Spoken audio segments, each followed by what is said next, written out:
If you have $500 sitting in your bank account doing literally nothing, you're already losing money. Inflation is eating it alive. But here's the thing. $500 in 2026 can actually grow into something real if you stop doing what broke people do with it. I'm going to show you 5 ways to invest $500 right now, ranked from lowest to highest risk, and I will tell you exactly which one I would personally start with if I had zero experience. Here's what nobody tells you about investing $500. You do not need $10,000 to get started, and waiting around for that magic number is just letting inflation eat your money alive. Let's do the math. If you put $500 to work and leave it alone, it will not just sit there. With a steady 7% average annual return, which is what a boring, broad market index fund has pulled off for decades, that $500 grows to $3,800 in 30 years.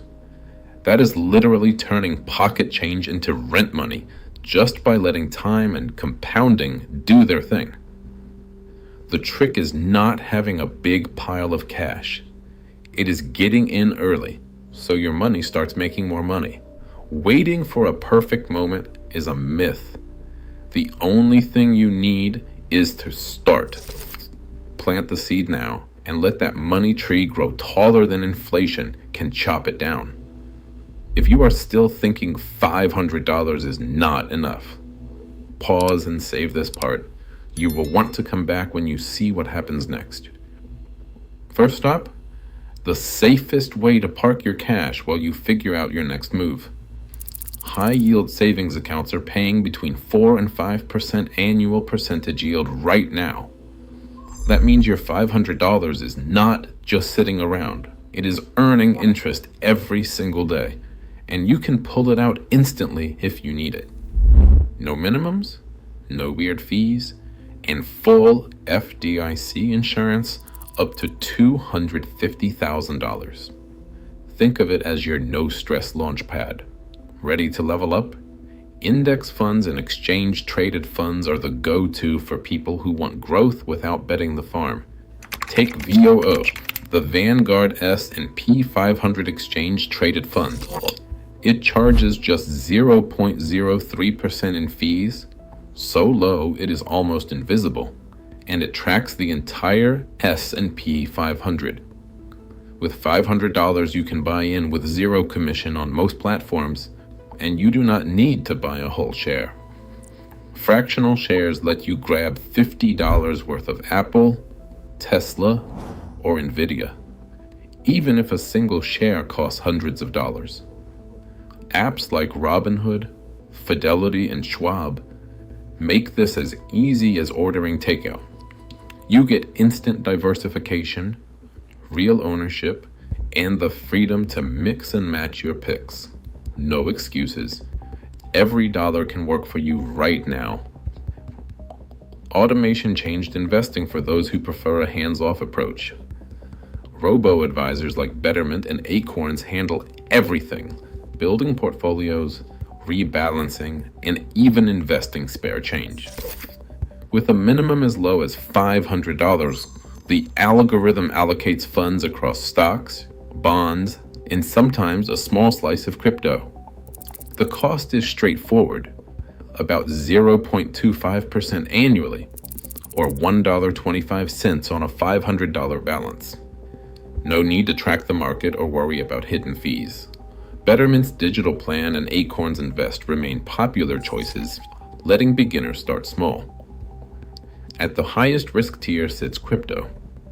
By 2026, regulated Bitcoin and Ethereum exchange-traded funds are available alongside traditional funds. Still, risk is real. Experts cap crypto at 10% of a portfolio, generally sticking to Bitcoin and Ethereum. For $500, that means no more than $50 in crypto, enough for speculation, not for safety. Here is what nobody tells you about investing $500. The real edge is not picking the hottest stock or chasing every new app. It is building the habit. Consistency beats heroics every single time. The person who invests $25 a month for years, rain or shine, ends up way ahead of the one who dumps in $500 once and forgets about it. It is not about how much you start with. It is about showing up over and over, even when it feels boring. That is how compound growth actually works. Comment below if you have ever felt stuck waiting for the perfect moment. Because that moment does not exist. The winners, they just keep showing up. 3 rookie mistakes trip up almost every new investor, and they are way easier to dodge than you think. First, waiting for the perfect time to start. The average beginner sits on their cash for 7 months, losing about $1 a month to inflation. Quick fix: automate a tiny deposit, $10 or $25, whatever you can right now. Second, putting all your money in one stock because it feels safe or familiar. 1/3 of first-timers do it, and their returns lag the market by 7% a year. Instead, split your $500 across a few different funds or stocks and diversify from day one. Third, panic selling at the first dip. Nearly a quarter of new investors sell part of their portfolio after a 5% drop, locking in losses. The move is simple. Set a rule. Only buy or sell on a schedule, not based on emotion. Automate everything you can. Dollar cost averaging and recurring buys keep you in the game when your feelings want out. Most people stop watching here. Do not be one of them. Take your $500 and start by splitting it like this. Put $200 into a low-cost S&P 500 index fund. Put $150 into fractional shares of your favorite big-name stocks or ETFs. Park $100 in a high-yield savings account and set aside $50 for learning, maybe a crypto ETF or a beginner investing course. Open your brokerage app, deposit the cash, buy the index fund, pick your fractional shares, set up the high-yield savings account, and automate a $10 monthly deposit if you can.